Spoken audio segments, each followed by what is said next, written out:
नमस्कार दोस्तों, आपका स्वागत है मूवी गप पर। आज हम बात करेंगे साल 2017 की एक थ्रिलर फिल्म द वॉल के बारे में। इस फिल्म का निर्देशन डगलस लिटिल ने किया है और इसमें मुख्य भूमिका में है एरन टेलर जॉनसन और जॉन सीना। द वॉल एक इंटेंस वॉर थ्रिलर है जो हमें एक खास कहानी के माध्यम से ले जाता है, जहां दो अमेरिकी सोल्जर एक खतरनाक स्नाइपर के खिलाफ संघर्ष करते हैं। यह फिल्म दर्शाती है कि कैसे एक सदी के वॉर में जीवन की बारीकियां और तनाव को जिया जा सकता है। तो चलिए बिना देर किए जाने इस फिल्म की कहानी और उसके अहम पहलुओं के बारे में। जब यूएसए के प्रेसिडेंट बुश ने इराक के खिलाफ चल रहे युद्ध के खत्म होने का ऐलान किया था, हालांकि युद्ध खत्म होने के बाद भी यूएस आर्मी के सार्जेंट मैथ्यूज और उसके साथ ही सार्जेंट आइजक को इराक के एक सुनसान कंस्ट्रक्शन इलाके में भेज दिया गया। वहां उनका मिशन एक दुश्मन को मार गिराना था जो वहां काम कर रहे सभी अमेरिकी सैनिकों को मार रहा था। इसके बाद हम मैथ्यूज और आइजक को पत्थरों के पीछे छिपकर देखते हैं कि वो अपने दुश्मनों की लोकेशन पता लगाने की कोशिश कर रहे थे। रेगिस्तान की चिलचिलाती धूप में वो दोनों पिछले 20 घंटे से शूटर का पता लगाने की कोशिश कर रहे थे, मगर इतने घंटे इंतजार करने के बाद मैथ्यू से और रुका नहीं गया। उसने कहा कि यहाँ कोई इराकी फौजी नहीं है। फिर उसने वहाँ बिखरी हुई लाशों को देखकर हिसाब लगाया कि इन पर इराकी सैनिकों ने हमला किया होगा और हमले के बाद शायद वह वापस लौट गए होंगे। यह सुनकर आइजक ने मैथ्यूज को शांत करने की कोशिश की। आइक ने बताया कि यहाँ सबकी मौत हेडशॉट से हुई है, सबके दिमाग में गोली लगी है सीधी, यानी कि यह काम किसी प्रोफेशनल शूटर का है।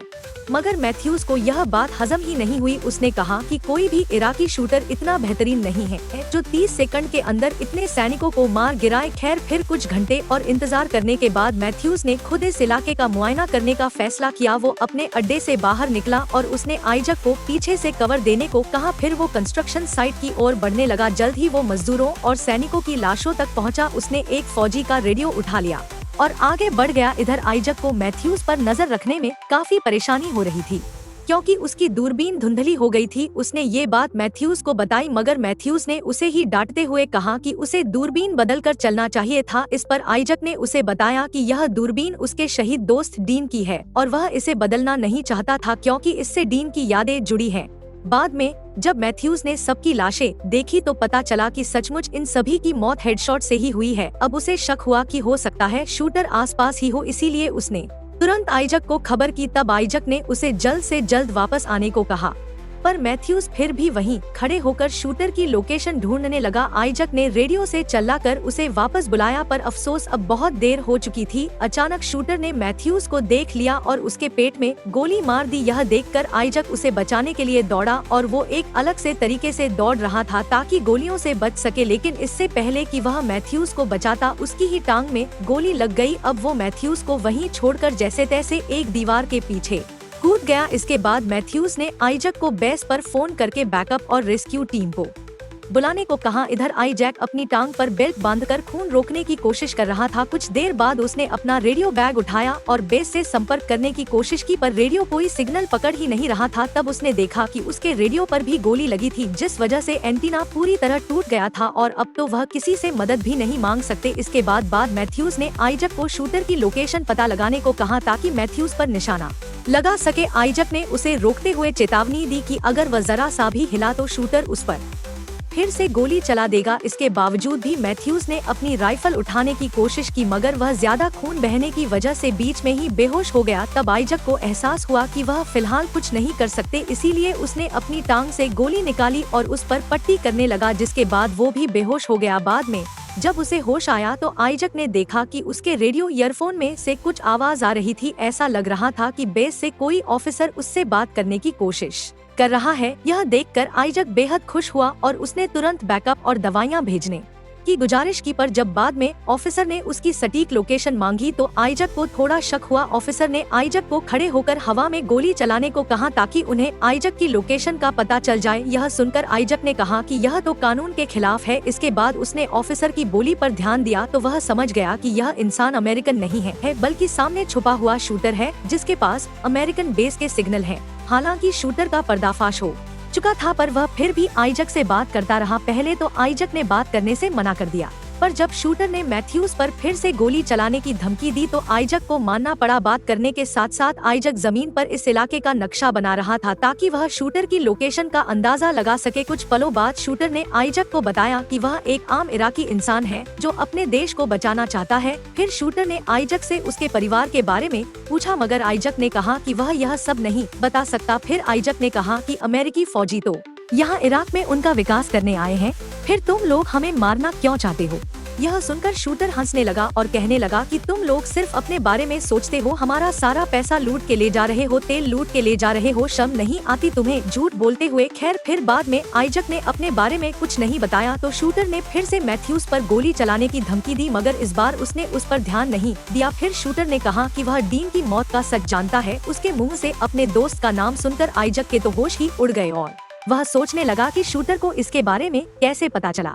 फिर बाद में आइजक ने अपनी बोतल से पानी पीने की कोशिश की पर उसमें भी शूटर की गोली लगी हुई थी। इधर शूटर इसके बारे में पहले से जानता था और उसने कहा कि उसने जानबूझकर आइजक की बोतल, रेडियो और उसकी टांग पर गोली चलाई। उसने ऐसा इसलिए किया ताकि आइजक यहाँ से बचकर भाग ना सके। फिर शूटर ने कहा कि वह कल सुबह होने से पहले मर जाएगा क्योंकि उसका खून बहुत तेजी से बह रहा है। इसके बाद आइजक ने परेशान होकर शूटर के हथियार का पता लगाने की कोशिश की और उसे गुस्सा दिलाने के लिए आतंकवादी कहकर बुलाया।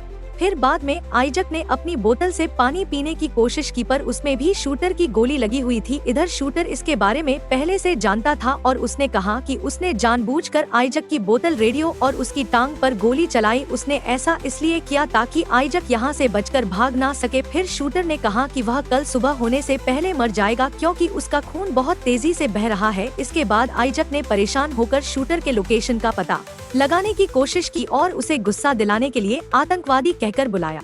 पर शूटर ने हंसते हुए कहा कि बेगाने मुल्क में बंदूक लेकर तुम घुसे हो और आतंकवादी मैं हूँ। फिर कुछ देर दूरबीन से देखने के बाद आइजक ने पता लगा ही लिया कि शूटर कचरे के ढेर के पीछे छिपा हुआ था। उसने हिसाब लगाया कि यह शूटर जरूर कोई प्रोफेशनल है, पर शूटर ने तो कहा था कि वो सिर्फ एक आम इराकी इंसान है। यह सुनकर आइजक ने कहा कि इराकी लोगों को इतनी अच्छी ट्रेनिंग नहीं मिली, तुम जरूर पहले यूएस आर्मी ऑफिसर रहे होगे जिसके बाद तुमने अपने ही देश को धोखा दिया है। और शूटर ने कहा कि यह सच नहीं है। वो बेवकूफ बनाने के लिए एक लकड़ी पर अपनी जैकेट और हेलमेट डालकर उसे ऊपर कर दिया मगर शूटर इस जाल में नहीं फंसा और इस चक्कर में आइजक अपना हेलमेट भी खो बैठा। अब आइजक के पास कोई चारा नहीं था, इसलिए वह अपनी जान जोखिम में डालकर एक मरे हुए फौजी के पास भागा ताकि उसके बैग में से कुछ काम की चीजें मिल जाएं। मगर जैसे ही वह वापस लौटा तो उसने देखा कि उसकी दूरबीन टूट चुकी थी और अब तो वो शूटर पर नजर भी नहीं रख पाएगा। खैर फिर आइजक को अपने रेडियो से कुछ आवाज सुनाई दी और तब उसे पता चला कि मैथ्यूज तो असल में जिंदा है। उसने चिल्लाकर मैथ्यूज को बताया कि शूटर कचरे के ढेर में छुपा हुआ है। तब मैथ्यूज ने अपनी जेब से एक चमकता हुआ शीशा निकाला और कचरे के ढेर को देखा। इधर आइजैक रेडियो पर शूटर का ध्यान भटकाने में लगा था और वहीं मैथ्यूज धीरे धीरे अपनी राइफल की ओर बढ़ रहा था। तब शूटर ने आइजक को बताया कि पहले वह बगदाद में एक टीचर हुआ करता था, पर फिर एक अमेरिकी हमले में उसके सभी स्टूडेंट मारे गए, जिसके बाद उसने उन सब की मौत का बदला लेने का फैसला किया। फिर शूटर ने आइजक से पूछा कि वो टूटी हुई दूरबीन लेकर क्यों घूमता है। जब आइजक ने कोई जवाब नहीं दिया तो शूटर ने फिर से मैथ्यूज को गोली मारने की धमकी दी। आइजक जानता था कि मैथ्यूज जिंदा है और इसीलिए उसने फटाफट जवाब दिया ताकि शूटर बिल्कुल भी मैथ्यूज की तरफ देखे भी ना। उसने बताया कि यह दूरबीन डीन की है और उसकी गलती की वजह से ही डीन ने अपनी जान गंवाई थी। इसके बाद मैथ्यूज ने अपनी राइफल उठाई और कचरे के ढेर पर गोलियां चला दी, लेकिन फिर जैसे ही वह अपनी बंदूक को रीलोड करने लगा तो अचानक शूटर ने उसके कंधे पर गोली चला दी। यह देखकर आइजक ने तुरंत मैथ्यूज को अपनी ओर रेंग कर आने को कहा, लेकिन इससे पहले कि वो आइजक तक पहुंचता शूटर ने उसके सर में गोली मार दी, जिसके बाद उसकी मौके पर ही मौत हो गई। यह देखकर आइजक का गला भर आया और उसने कहा कि वह घर वापस जाना चाहता है। यह सुनकर शूटर ने कहा कि अगर वह सच में घर जाना चाहता है तो वह आइजक पर गोली नहीं चलाएगा। कुछ देर बाद शूटर ने उससे पूछा कि युद्ध खत्म होने के बाद भी तुम अब तक वापस क्यों नहीं गए। तब आइजक ने कहा कि डीन का असली हत्यारा वह खुद है। उसने बताया कि एक शूटर को मारने के चक्कर में उसने गलत निशाना लगा दिया था। जिस वजह से उसके हाथों डीन की मौत हो गई और तब से वह खुद को झूठ कह रहा है कि उस शूटर ने डीन को मारा था। जब आइजक शूटर से बात कर रहा था तो अचानक उसे रेडियो ट्रांसमिट से आवाज सुनाई दी। उसने तुरंत बेस से संपर्क करने की कोशिश की पर उसके रेडियो में अब ऐसी खराबी आई थी कि वह बातें सुन तो सकता था लेकिन जवाब नहीं दे सकता था। तब अचानक उसने सुना कि शूटर उसका नाम लेकर बेस से मदद मांग रहा है। तब आइजक को एहसास हुआ कि यह शूटर ही बार बार यूएस बेस से संपर्क करके सैनिकों को बुलाता है और फिर यहाँ आने पर उन्हें मार देता है। अब आइजक ने उनकी बातचीत रोकने की कोशिश की मगर वह नाकामयाब रहा। कुछ समय बाद जब आइजक की आंख दोबारा खुली तो उसने देखा कि एक कौवा उसके जख्म नोच रहा था। तब उसने जैसे तैसे मैथ्यूज की राइफल उठाई और कचरे के पीछे छुपे शूटर पर गोलियां चला दी। तभी उसने हेलीकॉप्टर्स को आते देखा तो उसने अपनी लोकेशन बताने के लिए एक दीवार को गिरा दिया। अब शूटर ने भी आइजक पर निशाना लगाने की कोशिश की पर दीवार गिरने की वजह से मिट्टी उड़ने लगी और वह निशाना नहीं लगा पाया। इधर आइजक ने फिर से कचरे के ढेर पर गोलियां चला दी पर उसे पता नहीं था कि शूटर मर गया या नहीं। यह देखने के लिए वह अपनी जगह पर खड़ा हो गया पर शूटर ने उस पर गोली नहीं चलाई। यह देखकर आइजक को लगा कि उसने शूटर को मार गिराया। जल्द ही हेलीकॉप्टर्स नीचे आए और सैनिकों ने उसे एक स्ट्रेचर पर लिटाया। आइजक ने उन्हें छिपे हुए शूटर के बारे में बताने की कोशिश की पर वो उन्हें कुछ समझा नहीं पाया। जैसे ही हेलीकॉप्टर्स उड़ने लगे तो शूटर ने अचानक हेलीकॉप्टर के सैनिकों पर जबरदस्त हमला कर दिया। इससे पहले कि आइजक उन्हें चौकन न कर पाता गोली पायलट को जा लगी और हेलीकॉप्टर नीचे जा गिरा। इस क्रैश में सभी सैनिकों की मौत हो गई। आखिर में शूटर ने फिर से अमेरिकन बेस से कांटेक्ट किया और बैकअप के तौर पर और सैनिकों को भेजने की डिमांड की। इसी के साथ कहानी खत्म होती है। तो आपके हिसाब से क्या इराकी सिपाही सही कर रहा था? कमेंट्स करके आप अपना विचार बताएं।